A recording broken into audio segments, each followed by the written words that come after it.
कुछ दिनों पश्चात गुरुदेव जंगल में कंदमूल तोड़ने जाने लगे, तो मुझे भी साथ लेकर जाते थे। अलग अलग वृक्षों के बारे में जानकारी देते, उस वृक्ष की विशेषताएं बताते, उसके फल के बारे में बताते, उस वृक्षों के पत्ते के बारे में बताते, उन पत्तों के क्या गुण थे वे बताते। वे जो भी बताते थे वह सब कुछ मुझे समझ में नहीं आता था, लेकिन जब वे बताते थे तो ऐसा लगता था जीवन भर वे इसी प्रकार बोलते रहें और मैं जीवन भर इसी प्रकार सुनता रहूं। उनके बोलने में एक लय थी, नाद था, जैसा कि मैंने उस झरने में अनुभव किया था। बस मन को भाता था। कभी कभी ऐसा लगता था कि वे जो बोल रहे हैं और वे जो बिना बोले कह रहे हैं वह अलग अलग है। ऐसा लगता था वे बातें करने के बहाने, वृक्षों की जानकारी देने के बहाने मेरा चित्त सदैव अपने ऊपर रख रहे थे। वे क्या कर रहे थे यह निश्चित कुछ नहीं कह सकता था। बस उनका सानिध्य मेरे मन को भा गया था। उनके साथ वृक्षों की जानकारी लेने के कारण मैं प्रकृति के ज़्यादा निकट जा सका, प्रकृति को ज़्यादा समझ सका। उन्होंने प्रकृति के चक्र का रहस्य समझाया कि किस तरह एक वृक्ष जड़ से ऊर्जा ग्रहण करता है, उसी ऊर्जा को अलग अलग बड़ी शाखाओं में पहुंचाता है। बड़ी शाखाएं उस ऊर्जा शक्ति को छोटी शाखाओं में पहुंचाती है, छोटी शाखाएं उसी ऊर्जा शक्ति को बड़ी टहनियों में पहुंचाती है। वे बड़ी टहनियाँ उस प्राप्त ऊर्जा को छोटी टहनियों में पहुंचाने का कार्य करती है। ये छोटी टहनियाँ उस ऊर्जा शक्ति को प्राप्त कर एक नई कली को जन्म देती है। लगातार प्राप्त होने वाली ऊर्जा शक्ति के कारण ही यह कली विकसित होती है। एक कली विकसित होकर फूल बन जाती है, उसी फूल के बाद फल विकसित होता है। एक और इस प्रकार फल के रूप में विकसित होकर बीज अपने उत्कर्ष की चरम सीमा तक पहुंचता है और दूसरी ओर फल को विकसित करने वाली ये छोटी छोटी टहनियाँ छोटे छोटे नए कोमल पत्तों को जन्म देती है। वे ही कोमल पत्ते लाल सुंदर रंग के हो जाते हैं। यही पत्ते बड़े होते हैं, विकसित होते हैं, गहरे हरे रंग के हो जाते हैं। पत्ते कुछ समय पश्चात पीले भी होने लग जाते हैं। पीले होकर जब वे महसूस करते हैं कि अब वे किसी काम के नहीं रहे तो पत्ते स्वतः ही गिर जाते हैं। वे बेकार झाड़ पर बोझ नहीं बनना चाहते। वे जब तक वृक्ष की मदद कर सकते हैं तब तक ही वृक्ष पर बने रहते हैं। बाद में वृक्ष से गिरकर फिर वृक्ष की जड़ को ही अपना अस्तित्व समर्पित कर देते हैं और समर्पित किए गए अस्तित्व के कारण ही उनका रूपांतरण हो जाता है और वे खाद का कार्य करते हैं। यानी वृक्ष से अलग होकर भी अपनी अंतिम सांस तक वृक्ष की भलाई के लिए सोचते हैं, वैसा करते भी हैं। वृक्ष का प्रत्येक भाग ऊर्जा को आगे बढ़ाने का ही कार्य करता है। कोई भी अपने को प्राप्त ऊर्जा को संग्रहित कर अपने तक सीमित नहीं रखता। सदैव प्राप्त ऊर्जा को औरों को बांटने का कार्य करता है। ठीक इसी प्रकार एक साधक को केवल माध्यम बनकर कार्य करना चाहिए। परमात्मा रूपी झाड़ से जुड़े होने के कारण जीवन में जो भी ज्ञान मिला है वह ज्ञान अपनी संपूर्ण क्षमता से ग्रहण करना चाहिए और संपूर्ण ग्रहण कर औरों को बांट देना चाहिए। क्योंकि जो कुछ ज्ञान मिला है ना, वह बांटने के लिए ही तो है। ज्ञान सदैव बांटने के लिए ही होता है। ज्ञान बांटने में ही ज्ञान ग्रहण करने की सार्थकता है। ज्ञान बांटने के कारण सदैव हमारा चित्त दूसरों को देने की ओर होता है। हम सदैव दाता रहते हैं, याचक नहीं। और यह देने की क्षमता ही हमको विकसित करती है। प्रत्येक साधक को अपने आप को परमात्मा रूपी वृक्ष की एक छोटी सी टहनी समझना चाहिए, और परमात्मा रूपी वृक्ष से जो भी मिलता है उसे बांटना चाहिए। बांटना ही सही अर्थ में साधक का जीवन है। जो बांट रहा है वही सही अर्थ में जुड़ा हुआ है, और जो जुड़ा हुआ है वही सही अर्थ में जीवित है। मनुष्य जीवन का सारा रहस्य इस बांटने में छुपा हुआ है। आप किसे बांट रहे हो, कौन ग्रहण कर रहा है, कितना ग्रहण कर रहा है, वह इस ज्ञान का सदुपयोग करेगा या नहीं करेगा। ग्रहण करने वाला व्यक्ति योग्य भी है या नहीं, ये देखना साधक का क्षेत्र ही नहीं है, क्योंकि साधक यह ज्ञान उस व्यक्ति के विकास के लिए नहीं दे रहा है। वह साधक वह ज्ञान दूसरों को इसीलिए दे रहा है कि वह जितना अधिक प्राप्त करेगा, जितना ज्ञान बांटेगा, उतना ही अधिक उसे प्राप्त होगा। साधक स्वयं अपनी ही आध्यात्मिक प्रगति के लिए वो दे रहा है, और साधक वह ज्ञान देकर सामने वाले व्यक्ति पर कोई उपकार नहीं कर रहा, वह स्वयं अपने आप पर उपकार कर रहा है। एक वृक्ष प्रकृति के साथ जुड़ा हुआ है, इसीलिए साधक के लिए प्रकृति को समझने के लिए एक वृक्ष को समझना अत्यंत आवश्यक है। एक वृक्ष में प्रकृति का सारा रहस्य छुपा है। एक टहनी को अपनी ऊर्जा शक्ति की एक सीमा तक आवश्यकता है। उस सीमा के बाद उस ऊर्जा को बांटकर ही प्रसन्नता महसूस होती है।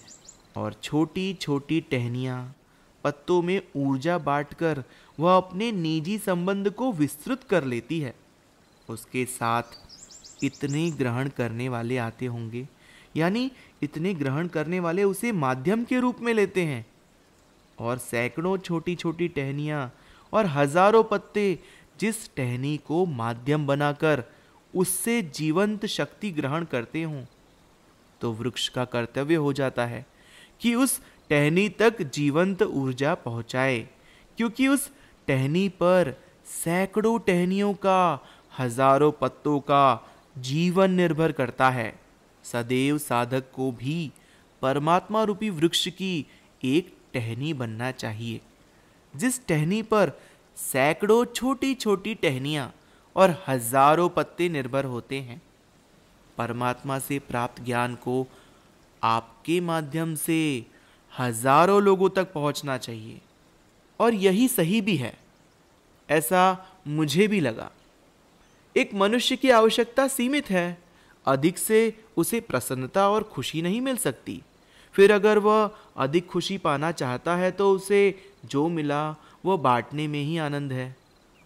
सोचो, एक व्यक्ति का भोजन 4 रोटी है, अगर उसे 100 रोटियां दे दी जाए तो उसे अधिक रोटियों से प्रसन्नता तो नहीं होगी ना। वे भले 25 गुना अधिक रोटियां हैं, तो क्या 25 गुना अधिक आनंद मिलेगा? तो वह केवल रोटी से संभव नहीं है। उन रोटियों के साथ अलग अलग माध्यम भी मिलते हैं। उन अलग अलग मनुष्य रूपी माध्यमों को आप रोटियां बांट सकते हो, तो दूसरों को बांटकर, दूसरों को खिलाकर, दूसरों का पेट भरकर हमें अधिक आनंद प्राप्त होता है। रोटियां निर्जीव है, मनुष्य की भूख सजीव है।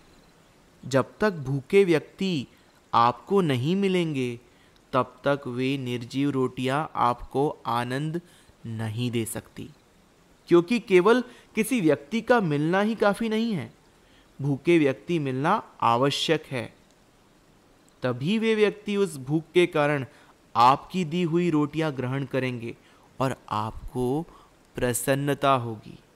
उस दिन मैंने भी सोचा, अगर परमात्मा से कभी मुझे ज्ञान रूपी रोटियां अधिक मात्रा में मिली, तो मैं भी अपने जीवन में उन भूखे व्यक्तियों की खोज करूंगा, उन्हें ढूंढूंगा और प्रेम से परमात्मा की ज्ञान रूपी रोटियां उन्हें खिलाऊंगा। और आत्मानंद प्राप्त करूंगा, क्योंकि आवश्यकता से अधिक ज्ञान की मुझे भी कोई आवश्यकता नहीं है। फिर उस ज्ञान को बांटने में ही सार्थकता है। यह ज्ञान जब गुरुदेव के सानिध्य में प्राप्त हुआ है और एक वृक्ष से मुझे परमात्मा के जीवन चक्र का रहस्य प्राप्त हुआ है, तो मेरे लिए तो वह वृक्ष ही परमात्मा हो गया है। मैं ऐसा सोच ही रहा था कि गुरुदेव ने पूछा, क्या सोच रहे हो? सोचो मत, इसे आत्मसात करो। यह कहकर उन्होंने एक पत्ते पर किसी वृक्ष का निकला हुआ गोंद मुझे खाने के लिए लाकर दिया और कहा, इसे खाओ। वह क्या था क्या मालूम, मैंने शीघ्र खा लिया। मैं तो उनके हाथ से जहर भी खाने के लिए तैयार था, तो फिर दी हुई चीज़ क्या है यह जानना मेरे लिए कोई महत्वपूर्ण नहीं था। वह गोंद थोड़ा कड़वा था, लेकिन मैंने खा लिया।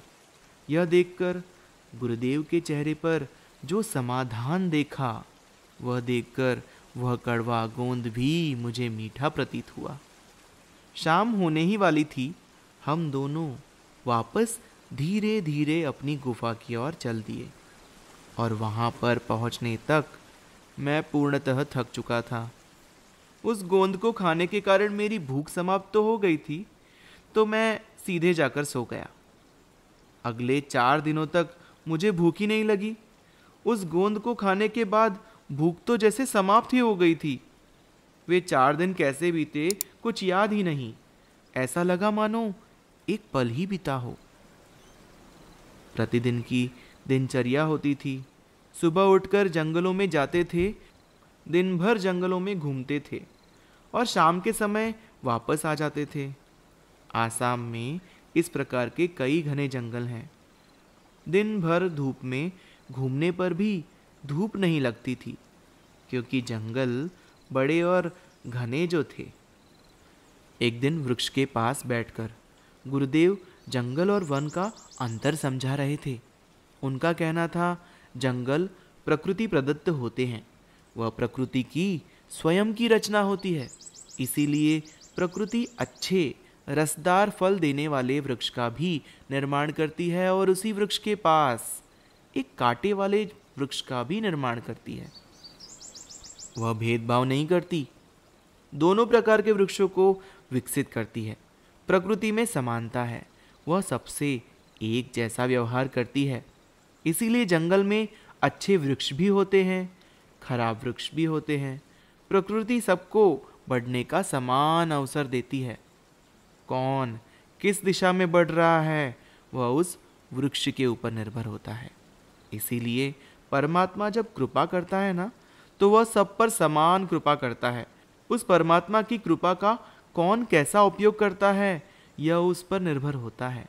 जीवन में परमात्मा सभी मनुष्य को आध्यात्मिक प्रगति के समान अवसर देता है, परंतु मनुष्य की लेने की स्थितियां अलग अलग हो सकती हैं। प्रत्येक मनुष्य को जीवन में समान अवसर ही प्राप्त होते हैं। प्रकृति परमात्मा की स्वयं की रचना है, इसीलिए दोनों में यह समानता दिखती है। इसीलिए देखा गया है कि जंगल में सदैव विभिन्न प्रकार के वृक्ष पाए जाते हैं और जंगल प्रकृति के द्वारा ही निर्मित होने के कारण पर्यावरण में एक संतुलन बना करके रखते हैं। एक जंगल को विकसित होने में सैकड़ों साल लग जाते हैं, पर जंगल नष्ट तो थोड़े समय में भी हो सकता है। जंगल मनुष्य को प्रकृति का अनुपम उपहार है। जंगल मनुष्य को पर्यावरण का एक संतुलन देते हैं। दूसरा, वन सदैव मनुष्य के निर्मित होते हैं। मनुष्य स्वार्थी है, वह सदैव उन वनों का निर्माण करेगा जिससे उसको लाभ मिलेगा। इसीलिए वन केवल लाभदायी वृक्षों के ही होते हैं। जो वृक्ष फल देते हैं, अच्छी लकड़ी देते हैं, इसी प्रकार के वन मनुष्य लगाता है, पर प्रकृति का संतुलन थोड़े ही बनाकर रख सकते हैं। इसीलिए वन प्रकृति के संतुलन का कार्य नहीं कर सकते। वन के साथ मनुष्य की बुद्धि, मनुष्य का स्वार्थ जुड़ा होता है। कई वृक्ष मनुष्य की दृष्टि में उपयोगी ही नहीं होते, पर पर्यावरण के संतुलन की दृष्टि से बहुत उपयोगी होते हैं। और ये वृक्ष जंगल में ही पाए जाते हैं। सब प्रकार के वृक्ष जब स्वाभाविक रूप से एक साथ एक स्थान पर उगते हैं और जिन्हें कोई नहीं उगाता, प्रकृति खुद ही उगाती है, ऐसे जंगलों में मनुष्य को प्राकृतिक आत्म शांति मिलती है। इसीलिए वन के सानिध्य से अधिक जंगल का सानिध्य मनुष्य को अधिक भाता है, क्योंकि समानता, विभिन्नता और सामूहिकता, इन सब से मिलकर प्राकृतिक रूप से बना वातावरण केवल और केवल जंगल में ही होता है, वन में नहीं। इस प्रकार से गुरुदेव ने जंगल और वन का अंतर मुझे समझाया और मुझे भी अच्छा लगा। यह मेरे लिए एक नई जानकारी थी